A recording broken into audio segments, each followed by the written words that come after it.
Hello friends, welcome to my YouTube channel tractor Mandi. ਨਵੀਆਂ videos ਲਈ ਮੇਰੇ ਚੈਨਲ ਟਰੈਕਟਰ ਮੰਡੀ ਨੂੰ ਸਬਸਕ੍ਰਾਈਬ ਕਰੋ ਤੇ ਬੈਲ ਆਈਕਨ ਬਟਨ ਪ੍ਰੈਸ ਕਰੋ।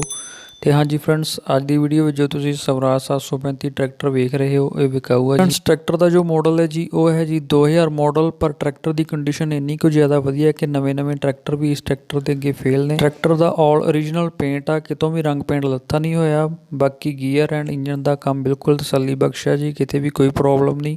ਟਰੈਕਟਰ ਦੇ ਜੋ ਫਰੰਟ ਟਾਇਰ ਨੇ ਉਹ ਕੰਪਨੀ ਦੇ 50% ਟਾਇਰ ਨੇ ਤੇ ਜੋ ਟਰੈਕਟਰ ਦੀ ਬੈਟਰੀ ਆ ਉਹ ਨਵੀਂ ਰੱਖੀ ਹੋਈ ਆ। ਟਰੈਕਟਰ ਦਾ ਏਰੀਆ ਅੰਮ੍ਰਿਤਸਰ ਆ ਜੀ ਤੇ ਟਰੈਕਟਰ ਦੀ ਜੋ ਡਿਮਾਂਡ ਆ ਉਹ 1,85,000 ਰੁਪਏ ਰੱਖੀ ਗਈ ਆ। ਅਗਰ ਤੁਸੀਂ ਇਸ ਟਰੈਕਟਰ ਨੂੰ ਖਰੀਦਣ ਦੇ ਚਾਹਵਾਨ ਹੋ ਤਾਂ ਮਾਲਕ ਵੀਰ ਦਾ ਨੰਬਰ ਮੈਂ ਡਿਸਕ੍ਰਿਪਸ਼ਨ ਤੇ ਕਮੈਂਟ ਬਾਕਸ ਵਿੱਚ ਦਿੱਤਾ ਹੋਇਆ, ਤੁਸੀਂ ਉਹਨਾਂ ਨਾਲ ਕੰਟੈਕਟ ਕਰਕੇ ਹੋਰ ਇਨਫੋਰਮੇਸ਼ਨ ਪ੍ਰਾਪਤ ਕਰ ਸਕਦੇ ਹੋ। ਤੇ ਅਗਰ ਤੁਸੀਂ ਵੀ ਆਪਣੇ ਕਿਸੇ ਵਹੀਕਲ ਦੀ ਐਡ ਮੇਰੇ YouTube ਚੈਨਲ 'ਤੇ ਲਗਵਾਉਣਾ ਚਾਹੁੰਦੇ ਹੋ ਤਾਂ ਤੁਸੀਂ ਮੇਰੇ WhatsApp ਮੋਬਾਈਲ ਨੰਬਰ 9592923149 'ਤੇ ਕੰਟੈਕਟ ਕਰ ਸਕਦੇ ਹੋ।